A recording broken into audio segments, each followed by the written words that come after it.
आप देख रहे हैं इंडिया न्यूज, आपके साथ मैं हूं रचना बंसल। आज पश्चिम बंगाल की राजनीति से जुड़ा बड़ा अपडेट यह है कि नंदीग्राम से पर्चा भरने की तैयारी आज शुभेंदु अधिकारी की है। उससे पहले हल्दिया में रोड शो के जरिए शक्ति प्रदर्शन एक तरीके से होगा, लेकिन उससे पहले बड़ी खबर आप जान लीजिए।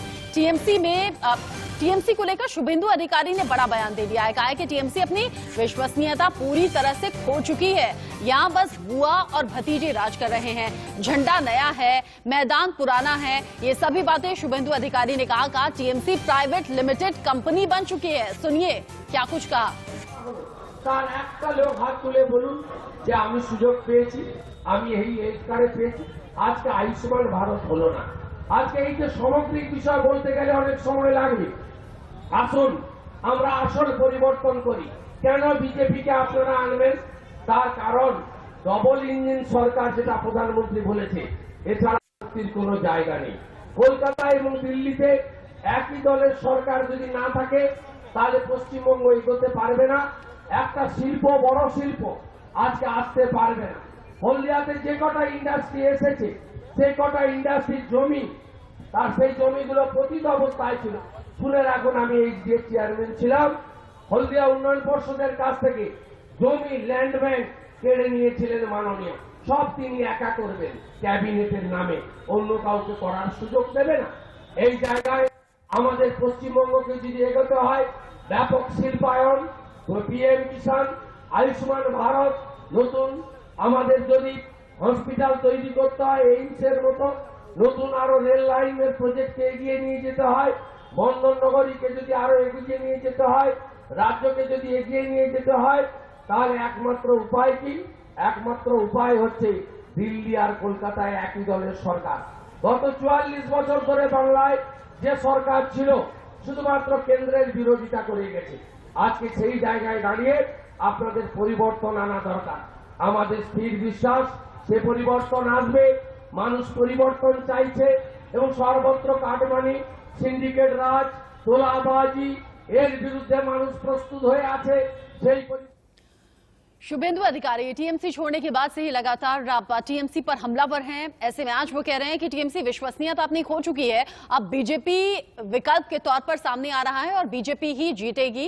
अब साथ ही उन्होंने कहा कि टीएमसी में सिर्फ बुआ और भतीजे यानी कि अभिषेक बनर्जी, ममता बनर्जी का ही सम्मान है और किसी का कोई सम्मान नहीं। टीएमसी विश्वसनीयता खो चुकी है। आगे आपको सुनवाएंगे। अभी फिलहाल आप सीधा अहमदाबाद का रुख करेंगे, जहां साबरमती आश्रम प्रधानमंत्री पहुंचे हुए हैं, संबोधित कर रहे हैं। सुन लेते हैं। CR पाटिल जी,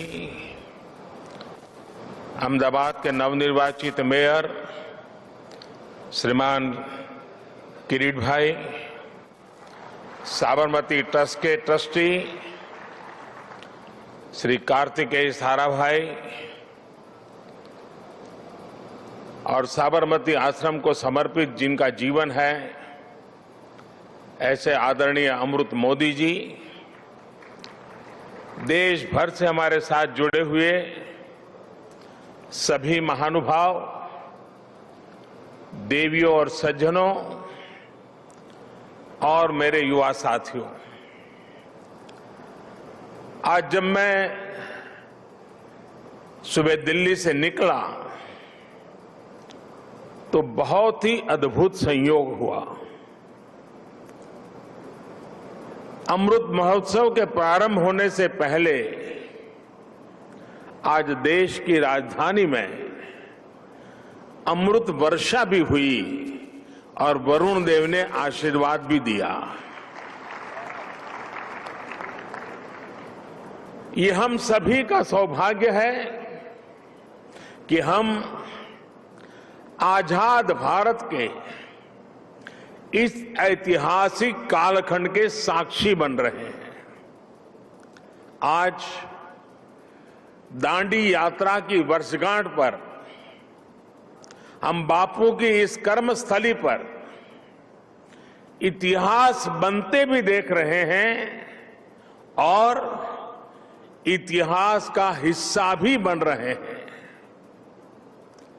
आज आजादी के अमृत महोत्सव का प्रारंभ हो रहा है, पहला दिन है।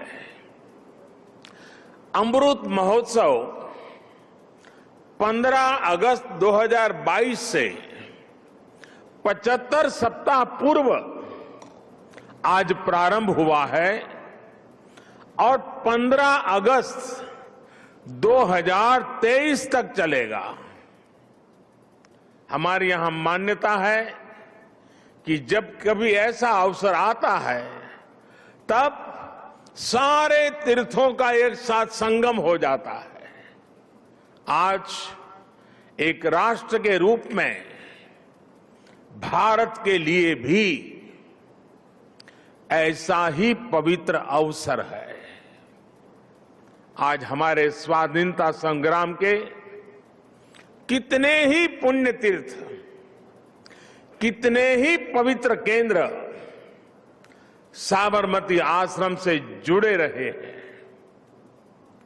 स्वाधीनता संग्राम की पराकाष्ठा को प्रणाम करने वाली अंडमान की सेल्यूलर जेल, अरुणाचल प्रदेश से एंग्लो इंडियन वॉर की गवाह केकर मॉर्निंग की भूमि, मुंबई का अगस्त क्रांति मैदान, पंजाब का जलियांवाला बाग, उत्तर प्रदेश का मेरठ, काकोरी और झांसी, देश भर में ऐसे कितने ही स्थान पर आज एक साथ इस अमृत महोत्सव का श्री गणेश हो रहा है। ऐसा लग रहा है जैसे आजादी के असंख्य संघर्ष, असंख्य बलिदानों का और असंख्य तपस्याओं की ऊर्जा पूरे भारत में एक साथ पुनर्जागृत हो रही है। मैं इस पुण्य अवसर पर बापू के चरणों में अपने श्रद्धा सुमन अर्पित करता हूं। मैं देश के स्वाधीनता संग्राम में अपने आप को आहूत करने वाले, देश को नेतृत्व देने वाली सभी महान विभूतियों के चरणों में आदरपूर्वक नमन करता हूं, उनका कोटि कोटि वंदन करता हूं। मैं उन सभी वीर जवानों को भी नमन करता हूं जिन्होंने आजादी के बाद भी राष्ट्र रक्षा की परंपरा को जीवित रखा, देश की रक्षा के लिए सर्वोच्च बलिदान दिए, शहीद हो गए।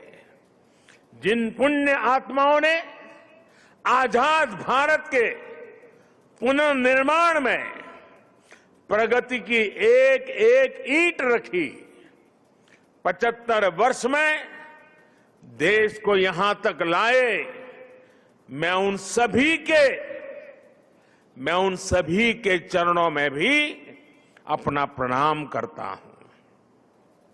साथियों, जब हम गुलामी के उस दौर की कल्पना करते हैं जहां करोड़ों करोड़ लोगों ने सदियों तक आजादी की एक सुबह का इंतजार किया, तब यह एहसास और बढ़ता है कि आजादी के 75 साल का अवसर कितना ऐतिहासिक है, कितना गौरवशाली है।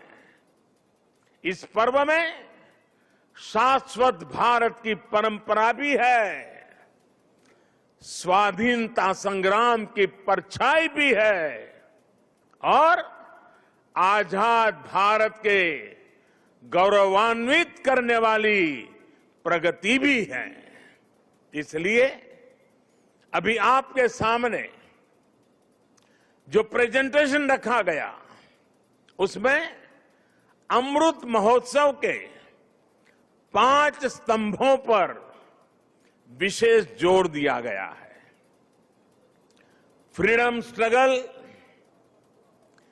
Ideas at 75, achievements at 75, actions at 75 और रिजॉल्व्स एट 75। ये पांचों स्तंभ आजादी की लड़ाई के साथ साथ आजाद भारत के सपनों और कर्तव्यों को देश के सामने रखकर आगे बढ़ने की प्रेरणा देंगे। इन्हीं संदेशों के आधार पर आज अमृत महोत्सव की वेबसाइट के साथ चरखा अभियान और आत्मनिर्भर इंक्यूबेटर को भी लॉन्च किया गया है। भाइयों और बहनों, इतिहास साक्षी है कि किसी राष्ट्र का गौरव तभी जागृत रहता है जब वो अपने स्वाभिमान और बलिदान की परंपराओं को अगली पीढ़ी को भी सिखाता है, संस्कारित करता है, उन्हें इसके लिए निरंतर प्रेरित करता है। किसी राष्ट्र का भविष्य तभी उज्जवल होता है जब वो अपने अतीत के अनुभवों और विरासत के गर्व से पल पल जुड़ा रहता है। फिर भारत के पास तो गर्व करने के लिए अथाह भंडार है, समृद्ध इतिहास है, चेतनामय सांस्कृतिक विरासत है। इसलिए आजादी के 75 साल का यह अवसर एक अमृत की तरह वर्तमान पीढ़ी को प्राप्त होगा। एक ऐसा अमृत जो हमें प्रतिपल देश के लिए जीने, देश के लिए कुछ करने के लिए प्रेरित करेगा। साथियों, हमारे यहां वेदों में एक वाक्य है, मृत्यो मृक्षीय मामृताम, अर्थात हम दुख, कष्ट, क्लेश और विनाश से निकलकर अमृत की तरफ बढ़ें, अमरता की ओर बढ़ें। यही संकल्प आजादी के इस अमृत महोत्सव का भी है। आजादी का अमृत महोत्सव यानी आजादी की ऊर्जा का अमृत। आजादी का अमृत महोत्सव यानी स्वाधीनता सेनानियों से प्रेरणाओं का अमृत। आजादी का अमृत महोत्सव यानी नए विचारों का अमृत, नए संकल्पों का अमृत। आजादी का अमृत महोत्सव यानी आत्मनिर्भरता का अमृत। और इसलिए ये महोत्सव राष्ट्र के जागरण का महोत्सव है। ये महोत्सव सुराज्य के सपने को पूरा करने का महोत्सव है। ये महोत्सव वैश्विक शांति का, विकास का महोत्सव है। साथियों, अमृत महोत्सव का शुभारंभ दांडी यात्रा के दिन हो रहा है। उस ऐतिहासिक क्षण को पुनर्जीवित करने के लिए एक यात्रा भी अभी शुरू होने जा रही है। यह अद्भुत संयोग है कि दांडी यात्रा का प्रभाव और संदेश भी वैसा ही है जो आज देश अमृत महोत्सव के माध्यम से लेकर आगे बढ़ रहा है। गांधी जी की इस एक यात्रा ने आजादी के संघर्ष को एक नई प्रेरणा के साथ जन जन से जोड़ दिया था। इस एक यात्रा ने अपनी आजादी को लेकर भारत के नजरिए को पूरी दुनिया तक पहुंचा दिया था। ऐसा ऐतिहासिक और ऐसा इसलिए क्योंकि बापू की दांडी यात्रा में आजादी के आग्रह के साथ साथ भारत के स्वभाव और भारत के संस्कारों का भी समावेश था। हमारे यहां नमक को कभी उसकी कीमत से नहीं आंका गया। हमारे यहां नमक का मतलब है ईमानदारी। हमारे यहां नमक का मतलब है विश्वास। हमारे यहां नमक का मतलब है वफादारी। हम आज भी कहते हैं कि हमने देश का नमक खाया है। ऐसा इसलिए नहीं क्योंकि नमक कोई बहुत कीमती चीज है, ऐसा इसलिए क्योंकि नमक हमारे यहां श्रम और समानता का प्रतीक है। उस दौर में नमक भारत की आत्मनिर्भरता का एक प्रतीक था। अंग्रेजों ने भारत के मूल्यों के साथ साथ इस आत्मनिर्भरता पर भी चोट की। भारत के लोगों को इंग्लैंड से आने वाले नमक पर निर्भर हो जाना पड़े।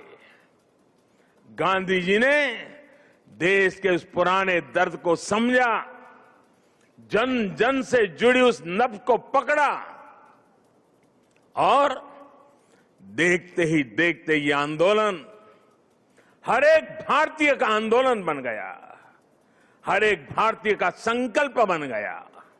साथियों, इसी तरह आजादी की लड़ाई में अलग अलग संग्रामों, अलग अलग घटनाओं की भी अपनी प्रेरणाएं हैं, अपने संदेश हैं, जिन्हें आज का भारत आत्मसात कर आगे बढ़ सकता है। 1857 का स्वातंत्र्य संग्राम, महात्मा गांधी का विदेश से लौटना, देश को सत्याग्रह की ताकत फिर याद दिलाना, लोकमान्य तिलक का पूर्ण स्वराज का आह्वान, नेताजी सुभाष चंद्र बोस के नेतृत्व में आजाद हिंद फौज का दिल्ली मार्च, दिल्ली चलो, ये नारा आज भी हिंदुस्तान भूल नहीं सकता है। 1942 का अविस्मरणीय आंदोलन, अंग्रेजों भारत छोड़ो का वो उद्घोष, ऐसे कितने ही अनगिनत पड़ाव जिनसे हम प्रेरणा लेते हैं, ऊर्जा लेते हैं। ऐसे कितने ही हुतात्मा सेनानी हैं जिनके प्रति देश हर रोज अपनी कृतज्ञता व्यक्त करता है। 1857 की क्रांति के मंगल पांडे, तात्या टोपे जैसे वीर हों, अंग्रेजों की फौज के सामने निर्भीक गर्जना करने वाली रानी लक्ष्मीबाई हो, कित्तूर की रानी चेन्नम्मा हो, रानी गाइडिनल्यू हो, चंद्रशेखर आजाद, रामप्रसाद बिस्मिल, भगत सिंह, सुखदेव, राजगुरु, अत्फाउल्लाह खां, गुरुराम सिंह, टिटू जी, पोल रामास्वामी जैसे वीर हो, या फिर पंडित नेहरू, सरदार पटेल, बाबा साहब आंबेडकर, सुभाष चंद्र बोस, मौलाना आजाद, खान अब्दुल गफार खान, वीर सावरकर जैसे अनगिनत जननायक, ये सभी महान व्यक्तित्व आजादी के आंदोलन के पथदर्शक रहे हैं। आज इन्हीं के सपनों को भारत बनाने के लिए, उनके सपनों का भारत बनाने के लिए हम सामूहिक संकल्प ले रहे हैं, इनसे प्रेरणा ले रहे हैं। साथियों, हमारे स्वाधीनता संग्राम में ऐसे भी कितने आंदोलन हैं, कितने ही संघर्ष हैं जो देश के सामने उस रूप में नहीं आए जैसे आने चाहिए थे।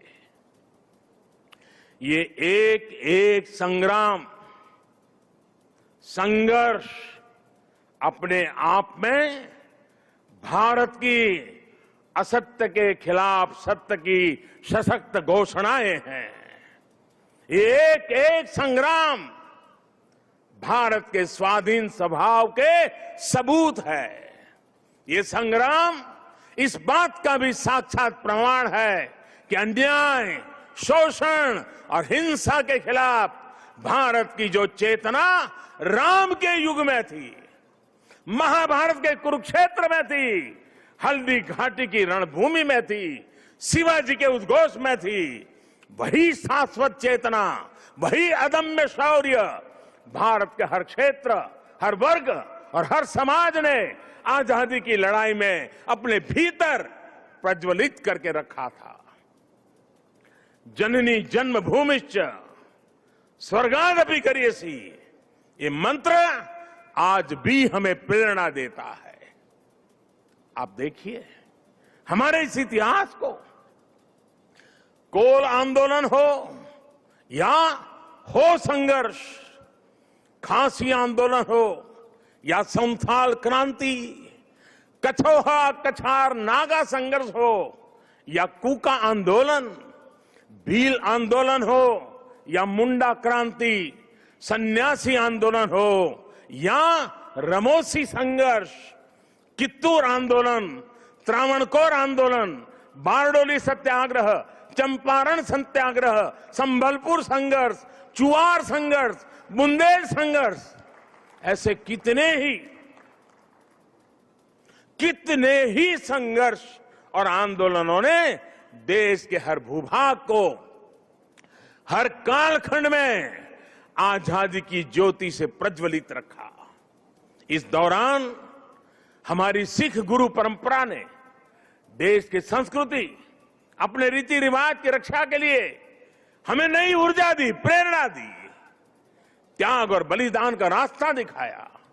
और इसका एक और अहम पक्ष है जो हमें बार बार याद करना चाहिए। साथियों, आजादी के आंदोलन की इस ज्योति को निरंतर जागृत करने का काम पूरब, पश्चिम, उत्तर, दक्षिण, हर दिशा में, हर क्षेत्र में हमारे संतों ने, महंतों ने, आचार्यों ने, भगवतों ने निरंतर किया था। एक प्रकार से भक्ति आंदोलन ने राष्ट्रव्यापी स्वाधीनता आंदोलन की पीठिका तैयार की थी। पूर्व में चैतन्य महाप्रभु, रामकृष्ण परमहंस, श्रीमद शंकर देव जैसे संतों के विचारों ने समाज को दिशा दी, अपने लक्ष्य पर केंद्रित रखा। पश्चिम में मीराबाई, एकनाथ, तुकाराम, रामदास, नरसिंह मेहता हुए। उत्तर में संत रामानंद, कबीरदास, गोस्वामी तुलसीदास, सूरदास, गुरु नानक देव, संत रविदास। दक्षिण में माधवाचार्य, निम्बाकारचार्य, वल्लभाचार्य, रामानुजाचार्य हुए। भक्ति काल के इसी खंड में मलिक मोहम्मद जायसी, रसखान, सूरदास, केशवदास, विद्यापति जैसे महानुभावों ने अपनी रचनाओं से समाज को अपनी कमियां सुधारने के लिए प्रेरित किया। ऐसे अनेकों व्यक्तित्वों के कारण यह आंदोलन क्षेत्र की सीमा से बाहर निकल करके पूरे भारत के जन जन को अपने आप में समेट लिया। आजादी के असंख्य आंदोलनों में ऐसे कितने ही सेनानी, संत आत्माएं, ऐसे अनेक वीर बलिदानी हैं जिनकी एक एक गाथा अपने आप में इतिहास का एक एक स्वर्णिम अध्याय है। हमें इन महानायकों, महानायिकाओं, उनका जीवन इतिहास भी देश के सामने पहुंचाना है। इन लोगों की जीवन गाथाएं, उनके जीवन का संघर्ष, हमारे स्वतंत्रता आंदोलन के उतार चढ़ाव, कभी सफलता कभी असफलता, हमारी आज की पीढ़ी को जीवन का हर पाठ सिखाएगी। एकजुटता क्या होती है, लक्ष्य को पाने की जिद क्या होती है, जीवन का हर रंग वो और बेहतर तरीके से समझेंगे। भाई और बहनों, आपको याद होगा इसी भूमि के वीर सपूत श्यामजी कृष्ण वर्मा अंग्रेजों की धरती पर रहकर उनकी नाक के नीचे जीवन की आखिरी सांस तक आजादी के लिए संघर्ष करते रहे।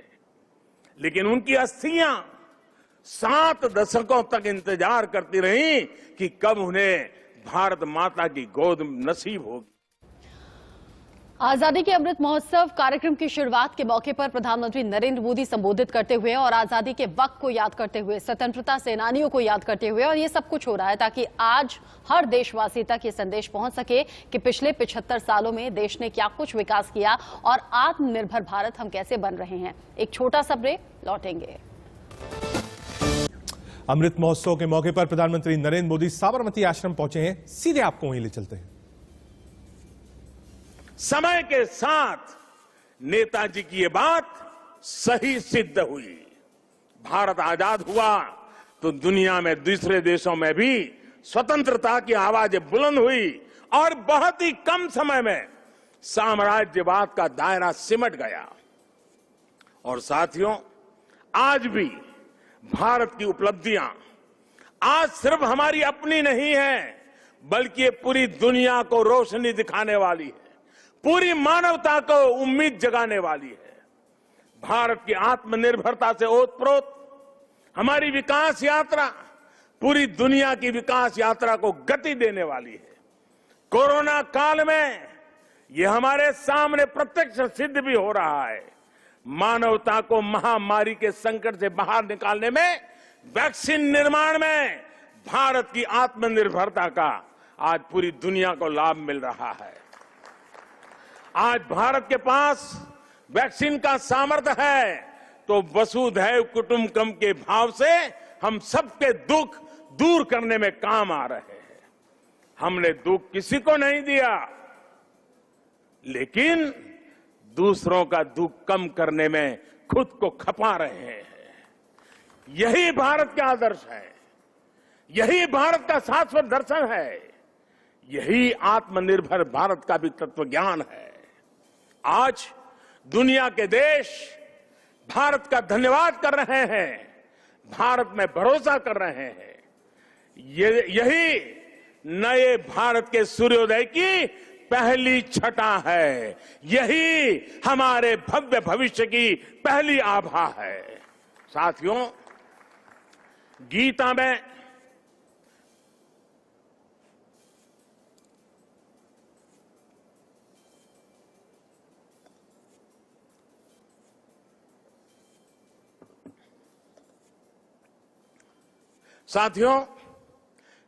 में भगवान श्री कृष्ण ने कहा है, सम दुख सुखम धीरम सह, सम दुख सुखम धीरम सह अमृतत्वाय कल्पते। अर्थात जो सुख दुख आराम चुनौतियों के बीच भी धैर्य के साथ अटल अड़िग और सम रहता है, वही अमृत को प्राप्त करता है, अमरत्व को प्राप्त करता है। अमृत महोत्सव से भारत के उज्जवल भविष्य का अमृत प्राप्त करने के हमारे मार्ग में यही मंत्र हमारी प्रेरणा है। आइए हम सब दृढ़ संकल्प होकर इस राष्ट्र यज्ञ में अपनी भूमिका निभाएं। साथियों, आजादी के अमृत महोत्सव के दौरान देशवासियों के सुझावों से, उनके मौलिक विचारों से अनगिनत असंख्य आइडिया निकलेंगे। कुछ बातें अभी जब मैं आ रहा था तो मेरे मन में भी चल रही थी। जन भागीदारी, जन सामान्य को जोड़ना। देश का कोई नागरिक ऐसा न हो कि इस अमृत महोत्सव का हिस्सा न हो। अब जैसे मान लीजिए हम छोटा सा एक उदाहरण दें। अब सभी स्कूल कॉलेज आजादी से जुड़ी हुई 75 घटनाओं का संकलन करें। हर स्कूल तय करे कि हमारी स्कूल आजादी के 75 घटनाओं का संकलन करेगी। 75 ग्रुप बनाए, उन घटनाओं पर वो 75 विद्यार्थी, 75 ग्रुप, जिसमें 800, 1000, 2000 विद्यार्थी हो सकते हैं। एक स्कूल ये कर सकता है। छोटे छोटे हमारे शिशु मंदिर के बच्चे होते हैं, बाल मंदिर के बच्चे होते हैं। आजादी के आंदोलन से जुड़े 75 महापुरुषों की सूची बनाए, उनकी वेशभूषा करें, उनके एक एक वाक्य को बोले, उसका कंपटीशन हो। स्कूल में भारत के नक्शे पर आजादी से जुड़े 75 स्थान चिन्हित किए जाए। बच्चों को बताया जाए, बताओ भाई बारडोली कहां आया, चंपारण कहां आया। लॉ कॉलेज के छात्र छात्राएं ऐसी 75 घटनाएं खोजे, और मैं हर कॉलेज से आग्रह करूंगा, हर लॉ स्कूल से आग्रह करूंगा, 75 घटनाएं खोजे जिसमें आजादी की लड़ाई जब चल रही थी तब कानूनी जंग कैसे चला, कानूनी लड़ाई कैसे चली, कौन लोग थे कानूनी लड़ाई लड़ रहे थे, आजादी के वीरों को बचाने के लिए कैसे कैसे प्रयास हुए, अंग्रेज सल्तनत के जुडिशरी का क्या रवैया था, सारी बातें हम लिख सकते हैं। जिनका इंटरेस्ट नाटक में है वो नाटक लिखे, फाइनेंस के विद्यार्थी उन घटनाओं पर पेंटिंग बनाए, जिसका मन करे कि वो गीत लिखे वो कविताएं लिखे। ये सब शुरू में हस्तलिखित हो, बाद में इसको डिजिटल स्वरूप भी दिया जाए। और मैं चाहूंगा कुछ ऐसा कि हर स्कूल कॉलेज का ये प्रयास उस स्कूल कॉलेज की धरोहर बन जाए और कोशिश हो कि ये काम इसी 15 अगस्त से पहले पूरा कर लिया जाए। अब देखिए पूरी तरह वैचारिक अधिष्ठान तैयार हो जाएगा, बाद में इसे जिला व्यापी, राज्यव्यापी, देशव्यापी स्पर्धाएं भी आयोजित हो सकती हैं। हमारे युवा, हमारे स्कॉलर्स ये जिम्मेदारी उठाएं कि वो हमारे स्वाधीनता सेनानियों के इतिहास लेखन में देश के प्रयासों को पूरा करेंगे। आजादी के आंदोलन में और उसके बाद हमारे समाज की जो उपलब्धियां रही है उन्हें दुनिया के सामने और प्रखरता से लाएंगे। मैं कला, साहित्य, नाट्य जगत, फिल्म जगत और डिजिटल एंटरटेनमेंट से जुड़े लोगों से भी आग्रह करूंगा, कितनी ही अद्वितीय कहानियां हमारे अतीत में बिखरी पड़ी है, इन्हें तलाशिए, इन्हें जीवंत कीजिए, आने वाली पीढ़ी के लिए तैयार कीजिए। अतीत से सीखकर भविष्य के निर्माण की जिम्मेदारी हमारे युवाओं को ही उठानी है। साइंस हो, टेक्नोलॉजी हो, मेडिकल हो, पॉलिटिक्स हो, आर्ट हो, कल्चर हो, आप जिस भी फील्ड में हैं, अपनी फील्ड का कल, आने वाला कल बेहतर कैसे हो इसके लिए प्रयास किया जाए। मुझे विश्वास है कि 130 करोड़ देशवासी आजादी के इस अमृत महोत्सव से जब जुड़ेंगे, लाखों स्वाधीनता सेनानियों से प्रेरणा लेंगे, तो भारत बड़े से बड़े लक्ष्यों को पूरा करके रहेगा। अगर हम देश के लिए, समाज के लिए हर हिंदुस्तानी अगर एक कदम चलता है तो देश 130 करोड़ कदम आगे बढ़ जाता है। भारत एक बार फिर आत्मनिर्भर बनेगा, विश्व को नई दिशा दिखा देगा। इन्हीं शुभकामनाओं के साथ आज जो दांडी यात्रा के लिए चल रहे हैं, एक प्रकार से बड़े तामझाम के बिना छोटे स्वरूप में आज उसका प्रारंभ हो रहा है, लेकिन आगे चलते चलते चलते जैसे दिन बीतते जाएंगे, हम 15 अगस्त के निकट पहुंचेंगे। ये एक प्रकार से पूरे हिंदुस्तान को अपने में समेट लेगा, ऐसा बड़ा महोत्सव बन जाएगा, ऐसा मुझे विश्वास है। हर नागरिक का संकल्प होगा, हर संस्था का संकल्प होगा, हर संगठन का संकल्प होगा देश को आगे ले जाने का, आजादी के दीवानों को श्रद्धांजलि देने का यही रास्ता होगा। मैं इन्हीं कामना के साथ, इन्हीं शुभकामनाओं के साथ मैं फिर एक बार आप सबको बहुत बहुत धन्यवाद देता हूं। मेरे साथ बोलेंगे भारत माता की, भारत माता की, भारत माता की। प्रधानमंत्री नरेंद्र मोदी को आप सुन रहे थे। अमृत महोत्सव की आज से शुरुआत हुई है, साबरमती आश्रम पहुंचे थे, अब से कुछ देर में दांडी मार्च को भी हरी झंडी दिखाएंगे और कह रहे थे देश में कैसे इस महोत्सव को बड़ा किया जाए, इस पर बात कर रहे थे और कहा कि जो स्कूल्स हैं, कॉलेजेस हैं, वो इससे जुड़ी चीजों को अपनाएं और इसको एक देशव्यापी सम्मेलन बनाएं। एक छोटा सा ब्रेक, आप देखते रहिए इंडिया न्यूज।